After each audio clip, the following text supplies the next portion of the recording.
আসসালামু আলাইকুম ওয়া রাহমাতুল্লাহি ওয়া বারাকাতুহু। মা কানা মুহাম্মাদুন আবা আহাদিম মির রিজালিকুম ওয়ালাকির রাসূলুল্লাহ ওয়া খাতামান নাবিয়্যিন ওয়া কানাল্লাহু বিকুল্লি শাইইন আলিমা। এই আয়াত তো সবাই পারেন, আমাদের দেশের মিলাদের আয়াত।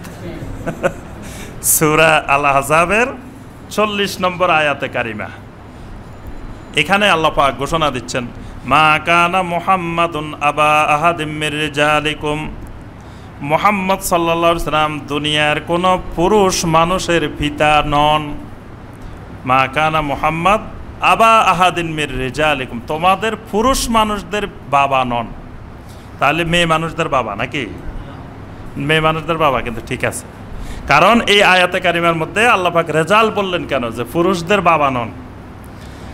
এটার অর্থ হলো আল্লাহ রাব্বুল আলামিন নবী সাল্লাল্লাহু আলাইহি ওয়াসাল্লামকে যতগুলো ছেলে দিয়েছেন সবগুলা ছেলে বালেগ হওয়ার আগেই মারা গেছে। বুঝতে পারছেন?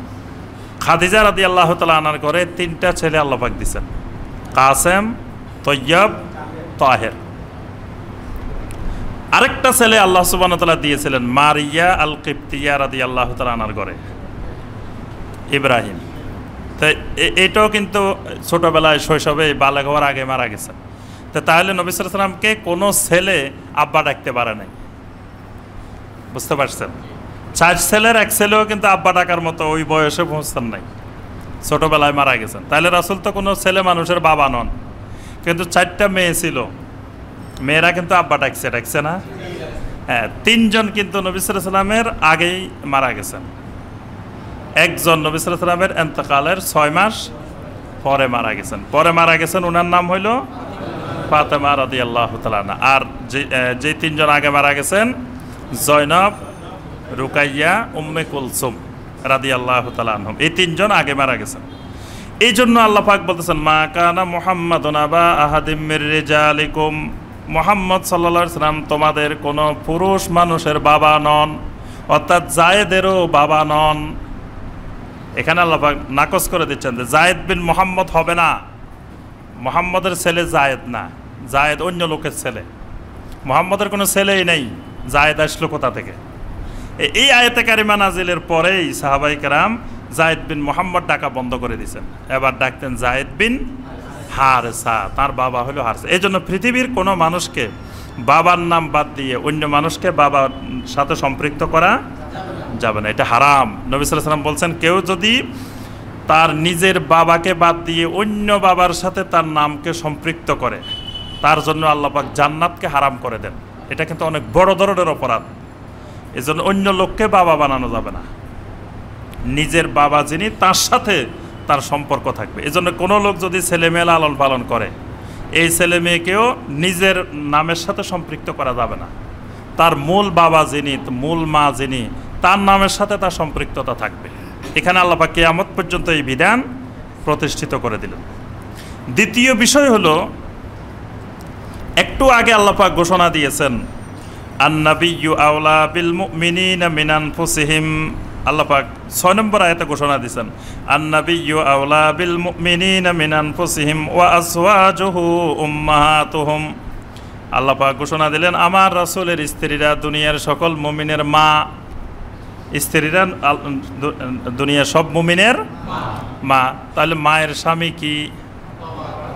তো নবীর স্ত্রীরা যদি মা হয়, রাসূল বাবা নন?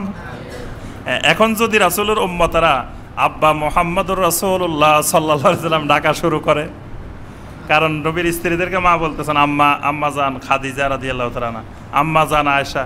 যদি বলেন যে আব্বা জান মুহাম্মদুর রাসূলুল্লাহ সাল্লাল্লাহু আলাইহি ওয়াসাল্লাম, এটা বলা যাবে? আল্লাহ পাক এই আয়াত বলে হারাম করে দিয়েছেন, কোনো মানুষ রাসূলকে বাবা ডাকতে পারবে না। সাথে আল্লাহ বলেছেন, ওয়ালাকির রাসূলুল্লাহ, উম্মতেরা সবাই বলবে রাসূলুল্লাহ। আল্লাহ রাসূলকে বাবা বলবে না, আব্বা বলবে না, বলবে কি? রাসূলুল্লাহ।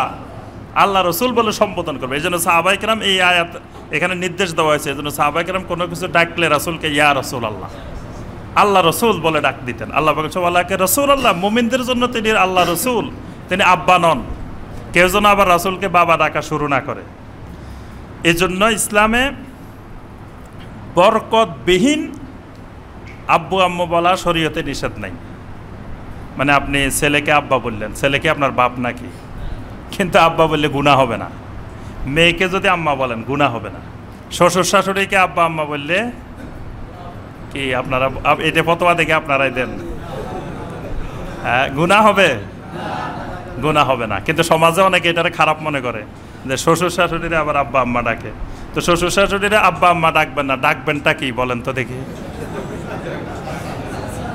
চাচা চাচি ডাকবেন বা খালাম্মার খালু ডাকবেন, ডাকবেনটা কি? অনেকে বলে যে বাবারে ডাকবেন আব্বা, শ্বশুরের ডাকবেন বাবা। তো দুটা তো এক জিনিসই। মারে ডাকবেন আম্মা, শাশুড়িটা দেখবেন মা, তো জিনিস তো একটাই। এজন্য এটা ডাকাও নিষিদ্ধ না, এটা ডাকাও হারাম না। কিন্তু বরকতের উদ্দেশ্যে কাউকে আব্বা ডাকা আম্মা ডাকা এটা শরীয়তে হারাম। যেমন মুশরিকদের মধ্যে দেখবেন মুশরিকেরা অনেক মানুষকে বাবা ডাকে। বাবা লোকনাথ নাম শুনছেন? হ্যাঁ, বাবা লোকনাথ। হ্যাঁ হ্যাঁ, অনেকের নামের আগে বাবা আছে না? এটা হলো বরকতের বাবা। এই বরকতের বাবা ইসলামে হারাম। যেখানে নবী সাল্লাল্লাহু আলাইহি ওয়াসাল্লাম সকল বরকতের মূল বরকত, নবী সাল্লাল্লাহু আলাইহি ওয়াসাল্লাম মোবারক, তাকে দুনিয়ার মুমিনেরা বাবা ডাকা আল্লাহ হারাম করে দিয়েছেন। সেখানে দুনিয়ার কোনো অলি আউলিয়া বুজুর্গ দিনদার কোনো মানুষকে আব্বা বলা বাবা বলা এটা সম্পূর্ণরূপে হারাম। এজন্য আব্বা বলে বাবা বলে দেখা যায় অনেক মহিলা মুরিদ থাকে, মহিলা মুরিদ বাবার খেদমত করে, বাবার হাত টিপে পা টিপে বাবার খেদমত করে, এরকম আছে না বাংলাদেশে? বলে যে উনি তো আমার বাবা, আমি মেয়ে, বাবা আর মেয়ে বানায় নিছে। কিন্তু বাবা মেয়ে যে কত অনাচার করে সেটা তো আল্লাহ ভালো জানেন।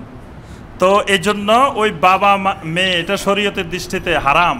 নবী সাল্লাল্লাহু আলাইহি ওয়াসাল্লাম আল্লাহর রাসূল, নবী সাল্লাল্লাহু আলাইহি ওয়াসাল্লাম মাসুম, তাও নবী সাল্লাল্লাহু আলাইহি ওয়াসাল্লামের সামনে কোনো বেপরদা নারী মুমিনা কখনো গেছেন? নবী সাল্লাল্লাহু আলাইহি ওয়াসাল্লাম বেপরদা কোনো মহিলাকে কখনো সামনাসামনি দেখা সাক্ষাৎ হয়েছে? বায়াত করাইছেন, মুরিদ বানাইছেন? তাই যেটা রাসূল সাল্লাল্লাহু আলাইহি ওয়াসাল্লাম করেন নাই সেটা তো উম্মতের জন্য স্পষ্টরূপে হারাম। এজন্য কোনো মুমিন পুরুষ, কোনো মুমিন নারী বরকতের উদ্দেশ্যে কোনো দিনদার সালেহীন মানুষকেও আব্বা বাবা এগুলো বলা যাবে না। এই আয়াতের মাধ্যমে আল্লাহ পাক হারাম করে দিয়েছেন। যত দিনদার বুজুর্গ মানুষ হোক তিনি ভাই, তিনি আমাদের ভাই। অনেক সময় আমরা আলেম ওলামাদেরকে ভাই বলতে শরম লাগে, দেখা যায় আলেম ওলামারে ভাই বলে না। ভাই বললে আবার কেমন দেখা যায় যে উনি তো এত বড় হুজুর, এজন্য হুজুর বলে, মুফতি সাহেব বলে, অনেক নামে ডাকে, কিন্তু ভাই বলে না। মানে ভাই বললে যত নিকটে হয় এত নিকটে যেতে চায় না, হুজুর থেকে সবসময় দূরে দূরে দূরে থাকতে চায়। কিন্তু যত বড় আলেমে হোক, যত সালেহীন হোক, তিনি ভাই আমাদের মুমিন হিসাবে, তাকে ভাই ডাকতে শরীয়তে কোনো বাধা নিষেধ নাই। তাহলে আমরা বাবা ডাকবো কেন? তাকে ভাই ডাকবো। তার সাথে আমাদের ভাইয়ের সম্পর্ক, মুমিন হিসাবে ভাইয়ের সম্পর্ক।